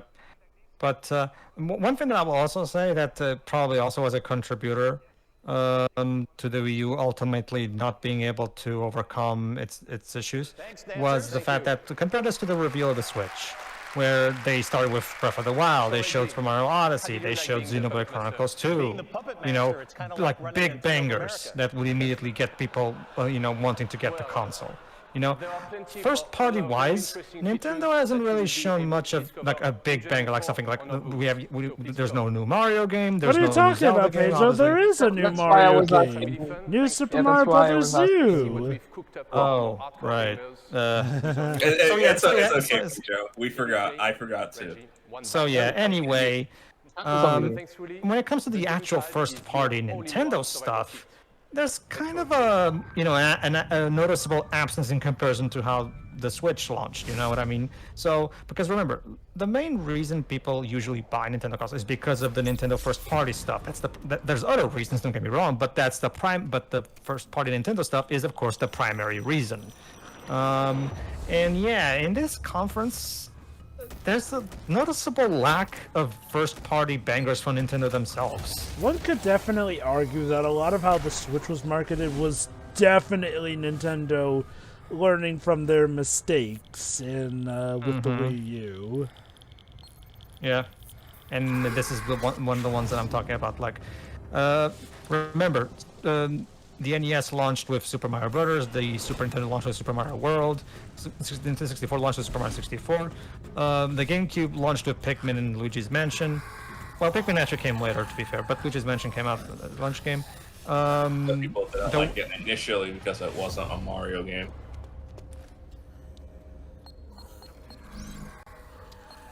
But yeah, the Wii came out, well, the Wii, of course, was its own unique situation in terms of coming up with Wii Sports and stuff like that. The big launch year, like the big launch game of the Wii back in the day was actually its Wii version of Twilight Princess. But it was the same case as Breath of the Wild, basically. Yeah, basically a Breath of the Wild style scenario. Yeah. On the other, the Wii U, on the other hand, yeah. Remember, the console was about to come out like 6 months after this conference. And yeah, so yeah, this in terms of oh, that looks hideous. But in terms of first-party Nintendo stuff, yeah, there's not a lot here. Pikmin didn't even release on launch, right? It was in summer. Yeah, Pikmin 3 would only come out later. It wasn't a launch game. That was why I was asking what was the game that's supposed to be the hook, because you don't see it here, right? Oh, don't worry, Marco. Until now. We will. It's Nintendo Land. Assassin's Creed 3, everyone's favorite. Yes. I heard the gameplay was good, the story is terrible. Yeah, look, it's rabbit.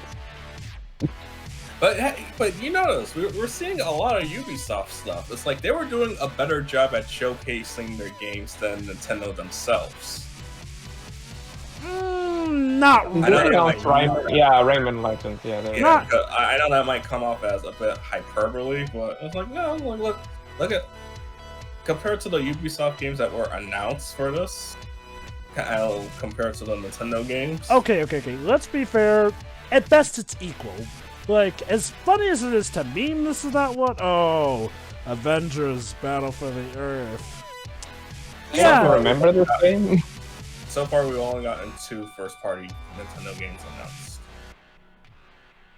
I mean, still, what we've seen from them is still arguably comparable with the Ubisoft stuff, arguably. Like, yeah, it is hyperbole to say that they're doing a better job showcasing their own brand than Nintendo are, because let's not forget also that this was still tying into that.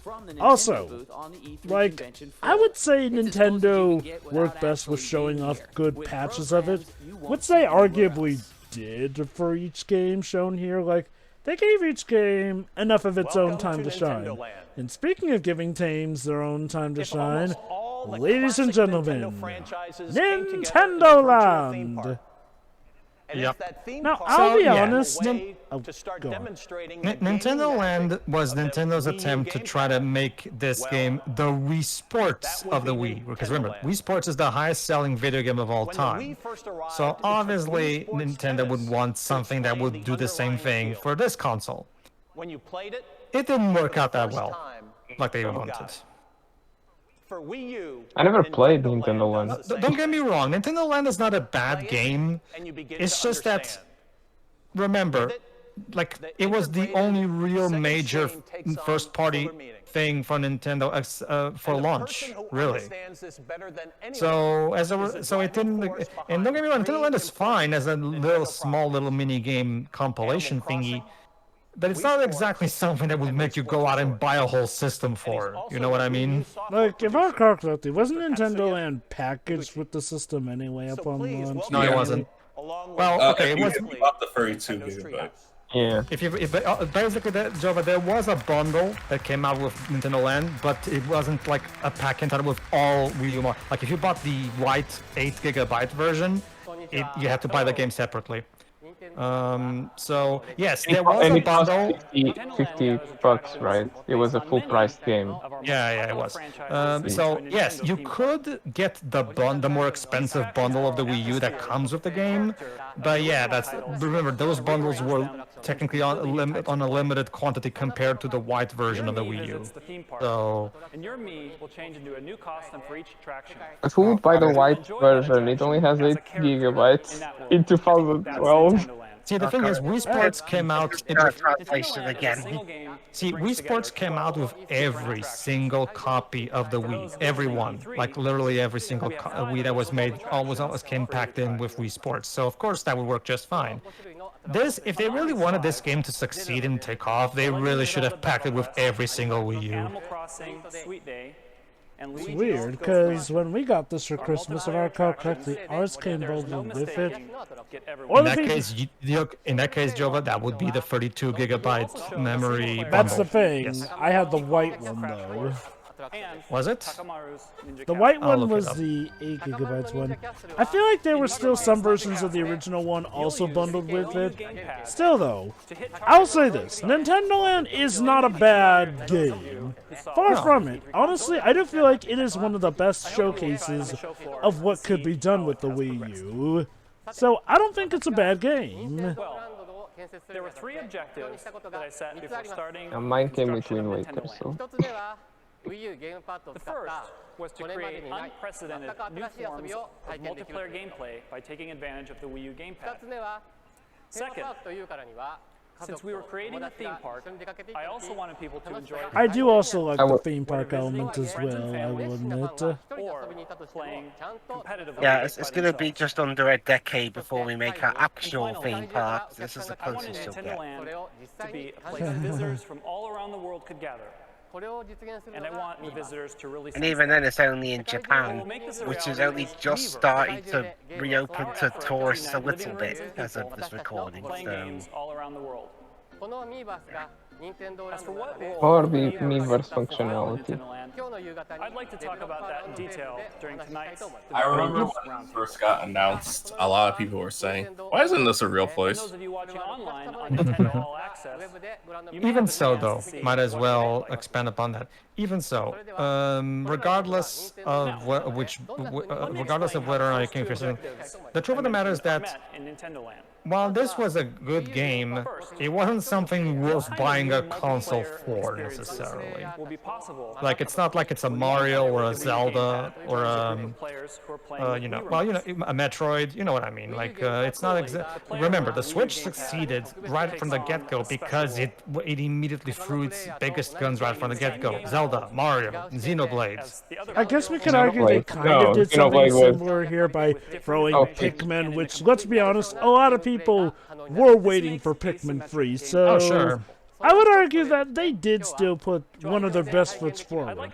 Mind you, the fact that they did not start off with their big Mario and Zelda titles for the thing, I mean, I wouldn't say it was a telltale sign that things were in trouble. In fact, if anything, if I recall correctly, it was around this time where people kind of memed that, oh, Nintendo just mainly relied on Mario and Zelda, so maybe this was their way of showing that they don't need to rely on those two to sell their console stuff. I understand that, Joe. It's just that, yes, Pikmin 3... I'm gonna save that for the final thoughts. See, the thing is, Pikmin 3, Jova, only came out in July 2013. You know, if it was a launch game, then I would be right there with you, but it's not. It wasn't a launch game, though. Like, that's the thing. Like, you'd think they would try to get Pikmin 3 to be a launch game, but... Maybe they did. They tried, but because this was their first HD console, and they were not used to the technology. Right, like, okay, they originally did intend for it to be a launch title, but stuff happened, and well, rather than just rush the game out to a buggy fate, they chose to delay it. So, to their credit, at the time of this conference, as far as they knew, it was going to be a launch title. Now look at the main screen. The game frozen? No, it hasn't started yet. On the main screen cannot see the ghost. We froze the game. Fighting against an enemy you can't see. They could have done the same that they've been doing with Zelda, and they could have released Skyward Sword on the Wii U, I guess. Didn't they end up doing that at some point? No, Skyward Sword was only re-released on the Switch. Still waiting for a Twilight Princess release on the Switch, Nintendo. Wind Waker again. True, that might be happening. Yeah, a pack. I mean, what we need is a pack-in with both Twilight Princess HD and Wind Waker HD. And while you're at it, Nintendo, when you do bring Wind Waker HD to the Switch, please revert the visuals back to how they were in the original GameCube version, please. Okay, thanks. Okay, so since I only played the Wii version, I was like, oh, this game looked nice, but I understand just because too much bloom did feel like that. Nintendo hired this man meme. Like, don't get me wrong. The Wii U remaster did a good job with its quality of life improvements and all that stuff. But why is there so much fucking bloom in my Zelda game? That's interesting. That's my complaint for Twilight Princess. Wait, the HD version? No, the Wii version. Well, if it helps you, the Wii U remaster was based on the GameCube version. Yeah, I was gonna say, how was the GameCube version?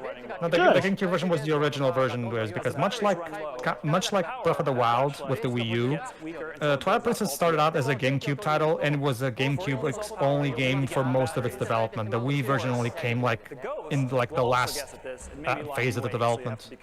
I mean, I have a GameCube now. So, who else here has played Nintendo Land? Me. I haven't. I played it at a friend's place. For you to play it on, my favorite of the minigames is definitely Mario Chase, though the Luigi's Mansion one is pretty neat as well. Okay, here's the thing. Wait, is this a battle royale? No. No. No. Oh god, no. Basically, Marco, this is more like one player versus all four players.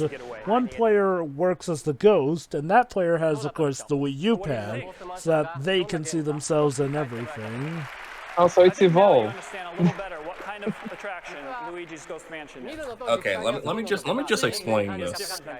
And I want you to pay attention. So I'm sure it will be. They spent so long explaining how the game works, and it made it seem needlessly complicated than it actually is. Together with my family and friends. Versus, which is why people didn't really click with it initially. Versus Wii Sports, you play tennis, you play golf. Is Nintendo Land. All you could just say is you play as a ghost. You play as a ghost while your friends are the hunters, or something like that. Hey, Mona. And yes, a lot of people do figure Mona for their waifu. Oh, well, God, no. Of course, you would know that. Well, yeah, Dej, I was on Miiverse. I saw a lot of people simping for her there. Is that where you also saw that Xeno snowball thing? Xeno what now? Dej, what have you been looking? The Lost World, the thing you said in the Lost World commentary. Oh, that. Maybe that was where. Like, let's be honest, Miiverse was a wild, wild west of sorts. And God bless it for it, honestly.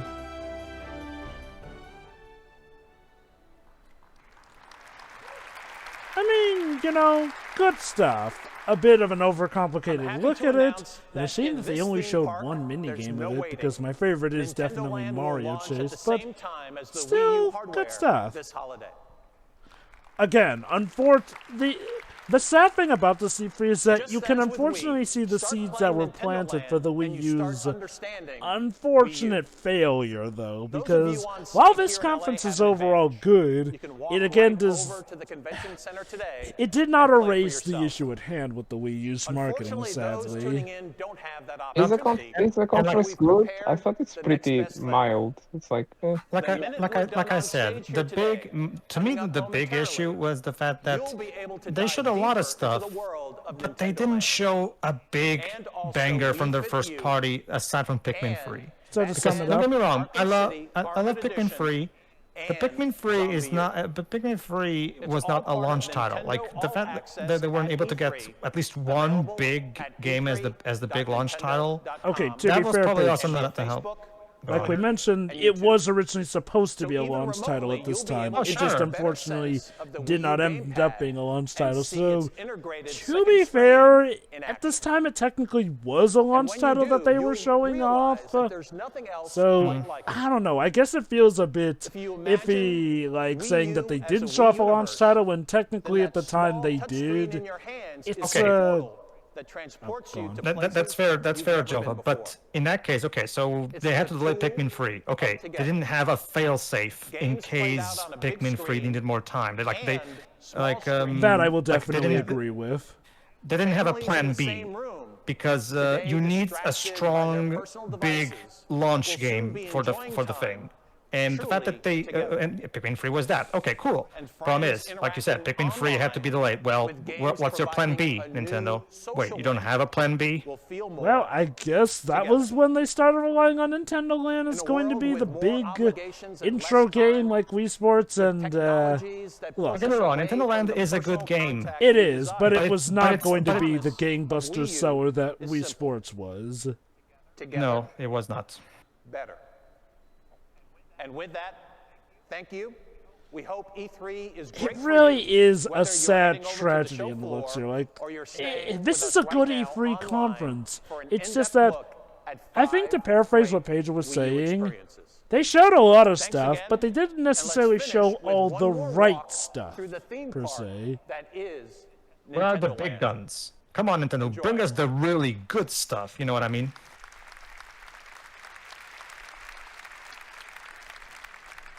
Let's ask Shira here. Shira, question. Yeah? Say you were watching this live back in 2012. What do you think 2012 Shira would be all like, oh my god, I gotta get myself a Wii U? No, not really. What about you, Dej?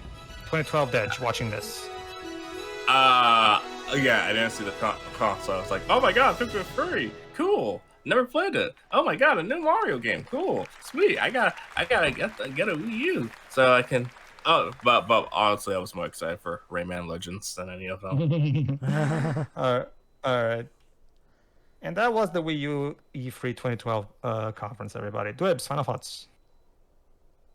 It was a video game conference. It showed games, plus a bit more of the console that were being released on it. It was fine, but there have been much better ones before and since. And I think that was the main problem. It just didn't really stand out that much, which is a shame. But well, I mean, it's only really in hindsight that this just kind of came off as just kind of bleh. But hey, I mean, at least it's better than embarrassing yourselves like what happened the next year with Microsoft. So that was something at least. All right, yeah, that's me done. Marco? Well, yeah, I think I basically said that. I think the console's pretty mild. The conference is pretty mild. It didn't. It just didn't anything. They didn't announce anything to grab anyone at launch, at least. It's like, oh yeah, we have all these great games, which is like, yeah, okay, they're great, but I can buy them on the console that I own now. Oh, it has this small extra thing, and I'm like, okay, I don't care. And then their first party titles, it's like what, new Super Mario Brothers and Wii Fit and Pikmin, which okay, Pikmin's cool, but I never played it, for example, so it wouldn't grab me. And yeah, Super Mario and Wii Fit, it's just you have it on the Wii, so what's the big deal? The presentation itself had a decent pace, I believe. I don't think it was too boring. It kept you engaged, but especially with the third-party support coming in with more games. But yeah, I don't think it was. It did not excite you for the next big thing, the next new console. It's like, oh yeah, it would be an okay conference if it was like middle of the road for your already released console. It's like, oh yeah, it's just another year of games. That's it. But for like a big console release, no, it failed in that regard. Yeah, this didn't really do much of anything in terms of selling the Wii U. Like, this feels way too formal, considering how a lot of these go. Yeah, this is white noise. This conference is white noise. Nintendo noise. No, that would be a bit more fun, I think. It's just white noise. It's just Mario and Inkling screams. But Shiro, Yeah. You can play New Super Mario Bros. U with 4 people. Bold of you to assume I have 4 people to play it with. Okay, 2. Did the game even have online? It was just local. No, right? no, it's just local co-op.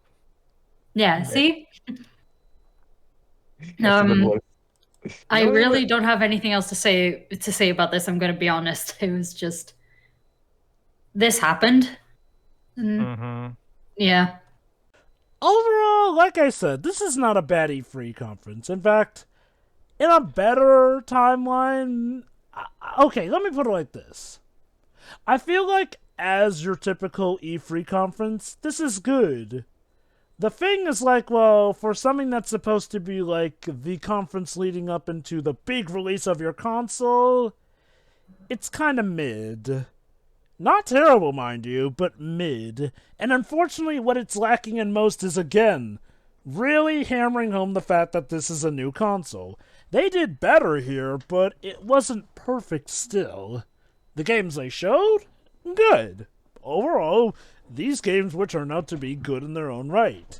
Like, this is not a bad E3 conference, but it's not the best selling of the new console overall, which is again really a shame. Like, I can believe that they were trying their best overall, and that, well, they had good reason to think that they could pull this off.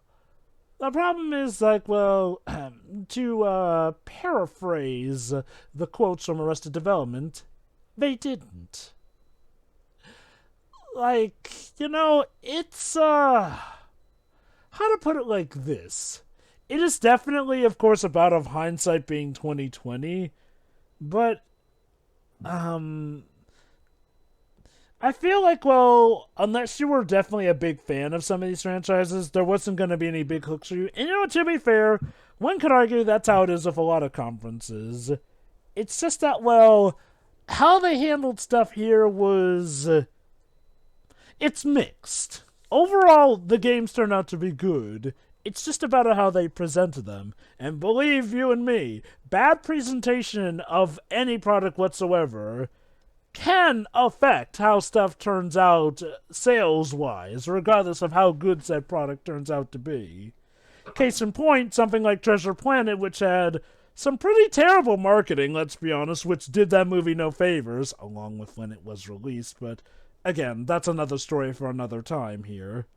So, I think to sum up my thoughts about the C3, it's good. Not amazing, but good. Yeah.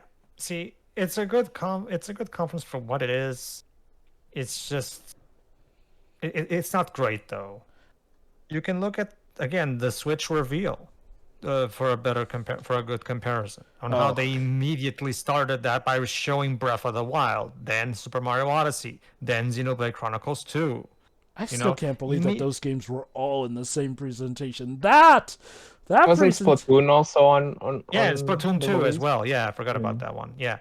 So they immediately threw in I thought that was announced later. Well, okay, actually, no, you're right. Yeah, Splatoon 2 was a launch title. Yeah, you're right. Or at least within the first year. It was like July, if I'm not mistaken. It's the Octo expansion I'm thinking about that was announced at that Nintendo Direct in 2018. Yes. Yes, the thing is, so... And don't get me wrong, obviously you can't always have 4 big bangers right off the get-go for every console. That's...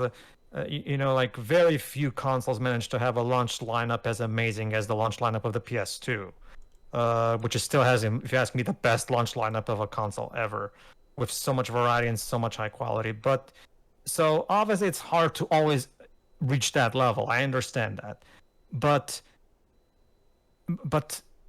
Pikmin 3 was apparently their big banger for this one, which again, that's great, but like I said, not only did the game get delayed, they failed to have a plan B in case Pikmin 3 needed more time in the oven. Which showed a bit of careless planning on their part. Because it feels like they should, didn't you have any other stuff in the pipeline that could have maybe served? Not really. Not a single one. We're going to have to go with Nintendo Land, really? I mean, Nintendo Land's good, but it's not like buy a console good. It's a neat little extra that you get for buying the console, basically. Yeah, it's not exactly something that's going to get gamers to go out and buy the console like immediately on day one. Not really. And like I said, it doesn't have to be like a full range of titles. Like look at me. I bought the PS5 on launch date because of the Demon's Souls remake because I love From Software. I mean, like where From Software goes, I go. Just like with Marco and Platinum Games. Well, that's changing a little bit as we move forward. But yeah, the point is, yeah. You needed a plan B, Nintendo. Nintendo Land is good, but not good enough. You needed a plan B for when Pikmin 3 was delayed. And it seems like they didn't. And that's probably the biggest complaint I have with this conference. Because, yeah, for a conference like this, you needed that big banger that makes you want to, okay, I have to buy the console now.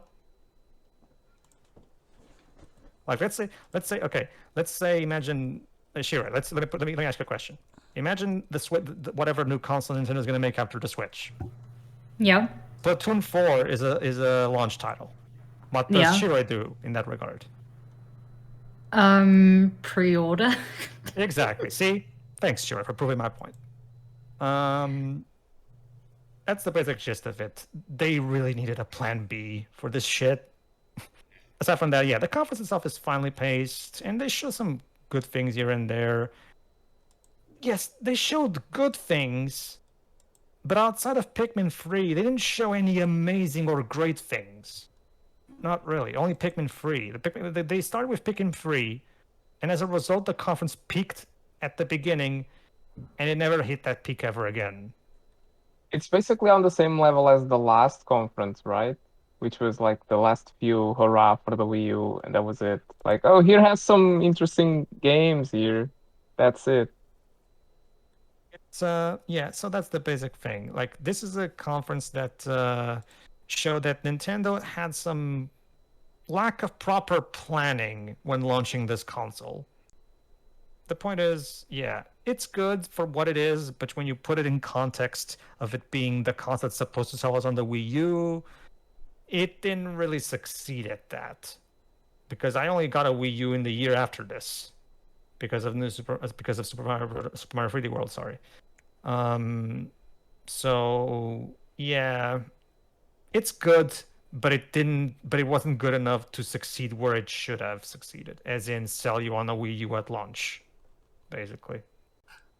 Yeah, this was kind of lame in hindsight because they weren't fully prepared going into this generation, and they just felt that the Wii success would automatically carry them. It was like, okay, it's a new Wii, it's a new console. Oh, we have a new 2D Mario game, which sold like gangbusters on the Wii. Even though there was not much to set it apart from its previous predecessor, and we had the 3DS version coming out in the same year.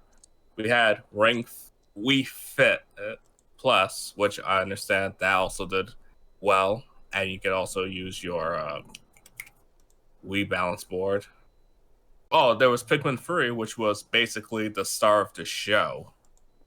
Unfortunately, Pikmin is like still incredibly niche, so only a handful of people would get excited for it.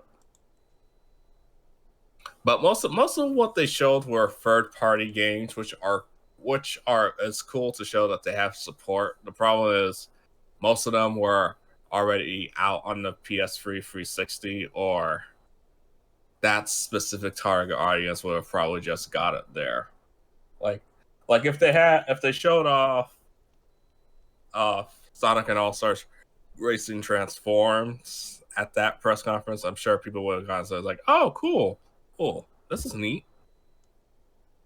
And I wasn't exaggerating when I said that Ubisoft had more to show for the console than Nintendo did, because they had several games out, whereas Nintendo only showed 4.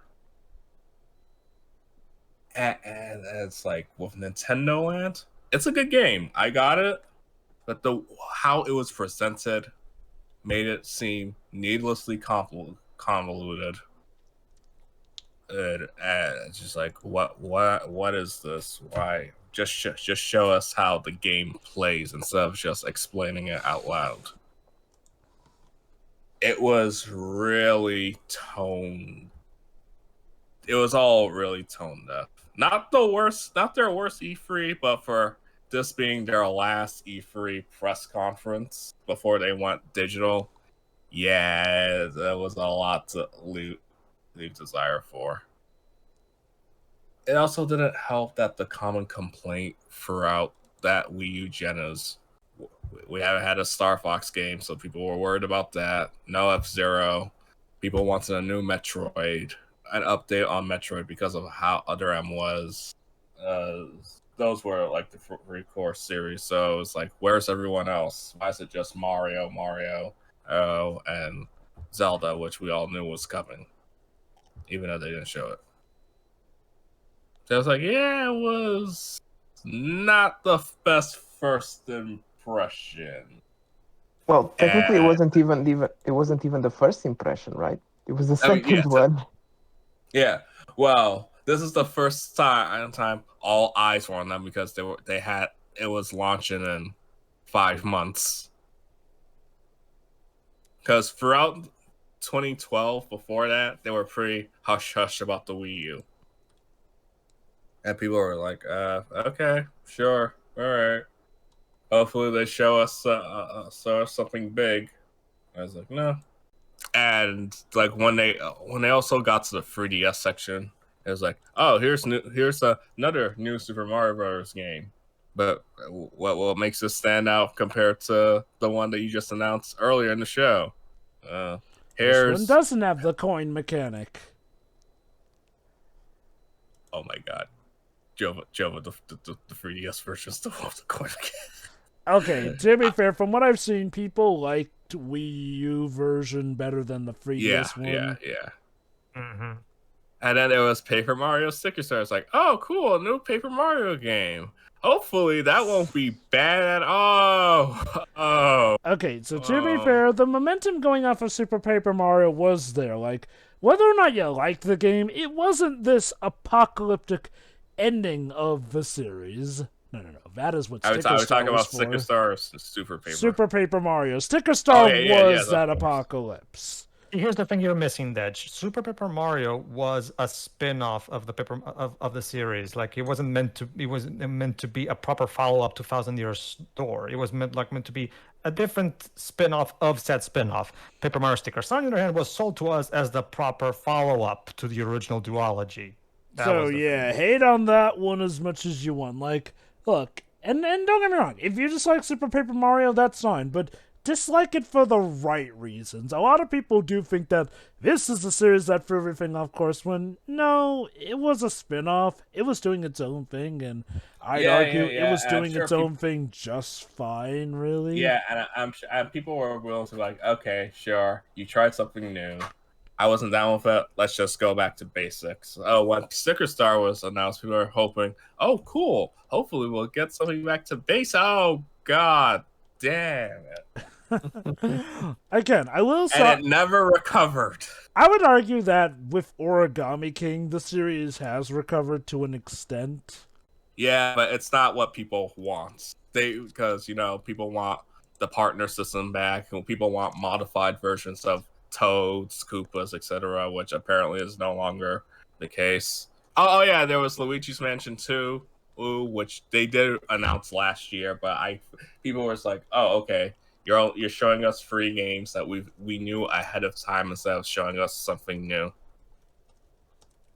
It's just like, okay, cool, fine, I guess, but all right. Yeah, that's pretty much it. It was interesting thing, but thank God they did go with the digital events, because that really helped things a lot. It started a trend that we're now seeing, because people realize, maybe a press conference really isn't all that great, especially with technical issues and whatnot. And admittedly, you couldn't always fit as much as you wanted to, given, you had that stage rented out for a certain amount of time. Yes. Mind you, that did not keep certain conferences from dragging out. Ubisoft 2015, Ubisoft 2020, Ubisoft 2016. Yeah. It's okay, you can say Ubisoft. No, seriously, Ubisoft. Look, Ubisoft were terrible at pacing their E3 conferences, even the good ones, I'd argue. Well, okay, the good ones were often better paced, but let's be honest, we're gonna remember them more for the bad. Well, now that we have hindsight, it's okay to acknowledge this, and hopefully for their next console they won't do this. Neat. All next, right, then. I'm done. Okay, so that brings things to a close here. We hope you enjoyed this look back at Nintendo history, and for our next one, well, you'll just have to wait and see what that is.